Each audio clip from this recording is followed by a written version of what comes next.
तो दोस्तों आज हम फिर से आपके लिए लेकर आए देश और दुनिया की सभी ताजा बड़ी खबरें फटाफट एक एक कर विस्तार से आज आपको बताएंगे। तो वीडियो को अंत तक जरूर देखें दोस्तों। वीडियो बनाने में हमें काफी मेहनत लगी है तो वीडियो को डिसलाइक कर दे। जी हाँ दोस्तों, पहली खबर आपको हम बताएंगे कि संयुक्त राष्ट्र सुरक्षा परिषद से बाहर होगा रूस। अमेरिका ने दिया बड़ा बयान। तो वहीं आपको बताएंगे दोस्तों की रूस और यूक्रेन युद्ध को लेकर राहुल गांधी का बड़ा बयान। कहा जैसे रूस ने यूक्रेन पर हमला किया वैसे ही चीन भारत पर कर सकता है हमला। मोदी अमित शाह की बड़ी मुश्किलें। तो वहीं आपको बताएंगे दोस्तों कि बीजेपी नेता पर केजरीवाल की फर्जी वीडियो शेयर करना आरोप, पंजाब पुलिस ने दर्ज किया मामला। तो वहीं आपको बताएंगे दोस्तों कि बिहार में बीजेपी की लाउड स्पीकर पर अजान बैन करने की मांग पर हम पार्टी ने भाजपा को दिया खुला चैलेंज। कहा भाजपा में हैसियत है तो अजान पर रोक लगाकर दिखाए भाजपा। तो वहीं आपको बताएंगे दोस्तों कि संजय निषाद ने अखिलेश यादव और राहुल गांधी पर जमकर साधा निशाना। एमएलसी चुनाव को लेकर किया बड़ा दावा। तो दोस्तों सभी खबरों की जानकारी एक एक कर विस्तार से बताएंगे दोस्तों। इससे पहले कि एक छोटी सी रिक्वेस्ट करेंगे दोस्तों, अगर आपको भी लगता है कि देश में होने वाले तमाम चुनाव ईवीएम से ना होकर बैलेट पेपर से होना चाहिए, अगर आप भी मेरी बात का समर्थन करते हैं तो आप इस वीडियो को लाइक करके चैनल को सब्सक्राइब जरूर कर लीजिए और साथ में बेल आइकन भी प्रेस कर लीजिए और वीडियो को ज्यादा से ज्यादा शेयर कीजिए। इसी बीच पर दोस्तों अगली खबर की और तो कि मैं आपको बताएंगे कि संयुक्त राष्ट्र सुरक्षा परिषद से बाहर होगा रूस। अमेरिका ने दिया बड़ा बयान, पुतिन की बड़ी मुश्किलें। जी हाँ दोस्तों, आपको बता दें ये बड़ी खबर सामने निकलकर आई दोस्तों कि यूक्रेन पर हमले के बीच संयुक्त राष्ट्र मानवीय अधिकार परिषद ने रूस के निलंबन के एक दिन बाद व्हाइट हाउस ने शुक्रवार को कहा कि जिसे उसे रूस की सुरक्षा परिषद से हटाए जाने की उम्मीद नहीं है, जहां पर वो वोटों के अधिकार प्राप्त स्थानीय सदस्य। व्हाइट हाउस ने प्रेस सचिव के जाने की बाकी साकी ने अपने ही दैनिक सदस्यता सम्मेलन के कहा है कि मुझे पता है कि इसी बारे में ऐसे सवाल पूछा गया है कि वो क्या रूस की सुरक्षा परिषद के अस्थायी सदस्य से बाहर कर दिया जाना चाहिए। हमें ऐसे नहीं होने की उम्मीद नहीं है। इसी बीच में आपको बता दें उन्होंने कहा कि लेकिन जाहिर है संयुक्त राष्ट्र मानवीय अधिकार परिषद यूएनआरसी के लिए रूस ने निलंबन के लिए एक कल से कदम उठाया गया है। वहां पर वैश्विक प्रतिक्रिया के दौरान यूक्रेन की धरती पर होने वाले अत्याचारों के तहत संकेत की, लेकिन इसे आगे सुधार की, लेकिन और कुछ नहीं कर सकता हूं। बीच में आपको बता दें कि रूस के एक और दिन पहले यूएनआरसी के लिए से निलंबित कर दिया गया था और साकी हमने जानते हैं कि कुछ सदस्य अनुपस्थिति के रहे। उत्तर सोनिया के सहित केवल 24 देशों की रूस के पक्ष में मतदान किया, फिर भी वो हमारे लिए सबसे महत्वपूर्ण है क्योंकि हमारी इच्छा के अनुसार रूस के संयुक्त राष्ट्र मानवीय अधिकार परिषद निलंबित कर दिया गया। इसी बीच में आपको बता दें कि साकी ने कहा है कि यहाँ पर सबसे गंभीर कार्रवाई है इतिहास की। इससे पहले केवल एक बार लागू किया गया, इतिहास की केवल दूसरी बार जब किसी देश की संयुक्त राष्ट्र मानवीय अधिकार परिषद से बाहर किया जाएगा। उन्होंने कहा कि इससे पहले लंबिया यूएनआरसी की निलंबित किया गया था। इसी बीच मैं आपको बता दें उन्होंने कहा कि इसके भी अर्थ निलंबित किए जाने के बाद रूस के मानवीय अधिकार परिषद के बाद सत्रों के दौरान भविष्य की कार्रवाई के खिलाफ मतदान करने की सच में नहीं होगा और इसलिए यहाँ पर महत्वपूर्ण इतिहास की यहाँ पर सिर्फ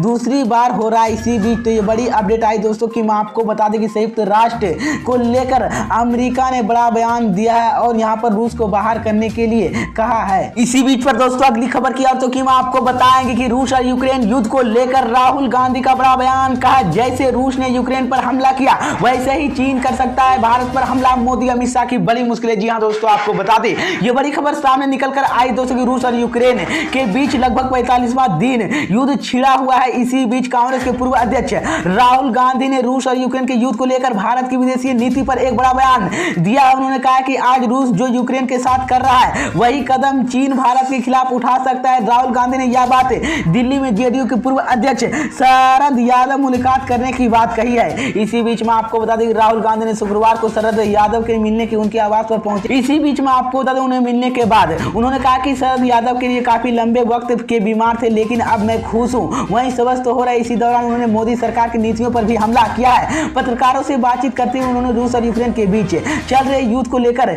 बेतुकाया बयान भी दे डाला है। इसी बीच में आपको बता दें राहुल गांधी ने कहा कि चीन कहता है कि लद्दाख और अरुणाचल प्रदेश से भारत की हिस्सा नहीं है और इतना ही नहीं इन प्रदेशों के पास चीन ने अपनी सेना भी तैनात कर रखी है। उन्होंने आरोप लगाया कि केंद्र सरकार चीन की हरकतों पूरी तरह से नजरअंदाज कर रही है, लेकिन आज हमारे पास रूस और यूक्रेन की तैयार की एक नया मॉडल और यहाँ पर भी तभी लागू हो सकता है। इसी बीच में आपको तो वहीं पर कांग्रेस के वरिष्ठ नेता राहुल गांधी ने सरकार की इसी सच्चाई को स्वीकार नहीं कर रही है। उन्होंने कहना चाहता हूं कि मैं सरकार की इसी स्वीकार के और उसके हिसाब और श्रेणियों पर शुरू कर दिया जाए। उन्होंने कहा कि अगर हम पहले ही अपने मजबूत नहीं करेंगे तो फिर लड़ाई की स्थिति हम किसी भी तरह से जीत नहीं पाने के सक्षम नहीं होंगे। इतना इतना ही नहीं, राहुल गांधी ने कहा कि श्रीलंका की हालत की तुलना भी भारत की कर डालेगी। उन्होंने कहा कि पिछले कुछ सालों की मीडिया स्थानों की भाजपा के नेताओं के आरएसएस बहुत सच्चाई छुपाया है, लेकिन धीरे धीरे पूरी सच्चाई सामने आ गई है। इसी बीच तो ये बड़ी अपडेट आई दोस्तों कि मैं आपको बता दें कि राहुल गांधी ने रूस और यूक्रेन युद्ध को लेकर बड़ा बयान कह डाला है, जिसके बाद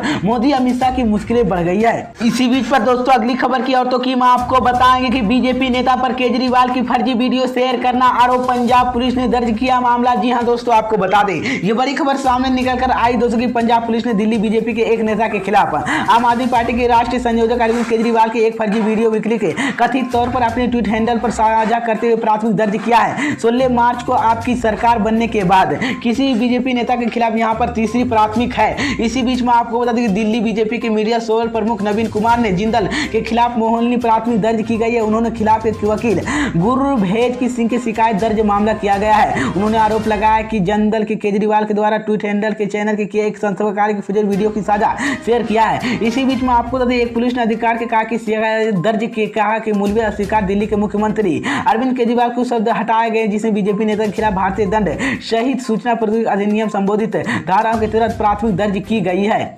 इसी बीच पर दोस्तों अगली खबर की और तो की मैं आपको बताएंगे कि बिहार में बीजेपी के लाउड स्पीकर पर अजान बैन करने की मांग पर अहम पार्टी ने भाजपा को दिया खुला चैलेंज। कहा भाजपा में हैसियत है तो अजान पर रोक लगाकर दिखाए भाजपा। जी हां दोस्तों, आपको बता दें ये बड़ी खबर सामने निकल कर आई दोस्तों की नीतीश कुमार मंत्री और बीजेपी के वरिष्ठ नेता जनक राम की मस्जिदों में लाउड स्पीकर पर अजान बैन करने की मांग पर हमने कड़ी प्रतिज्ञा दी है। हिंदुस्तानी अवाम मोर्चा की प्रधान दानिश रिजवान ने बयान जारी कर कहा कि कुछ लोग असदुद्दीन ओवैसी बनाना चाहती है, अगर हैसियत है तो मस्जिद से आने वाली अजान की आवाज को रोक कर दिखाए। दानिश रिजवान ने कहा कि इसी मुल्क में अजान की आवाज रुकेगी ना, मंदिर के घूटे बंद रुकेगी। दानिश रिजवान ने कहा कि पीएम मोदी सबका साथ सबका विकास की बात करते हुए वो सभी के साथ लेकर चलने की बात करते हुए, लेकिन कुछ लोग प्रधानमंत्री सपने की तोड़ने चाहते हैं। इसी बीच में आपको बता दें हम प्रवक्ता ने कहा कि ऐसे बयान को देकर मीडिया की सुर्खियों रहने वाले नेताओं के हम बता देना चाहता है कि इसी मुल्क में अजान की आवाज भी नहीं रुकेगी। इसी बीच मैं आपको बता दें कि मुजफ्फरनगर में बिहार सरकार की मंत्री और बीजेपी नेता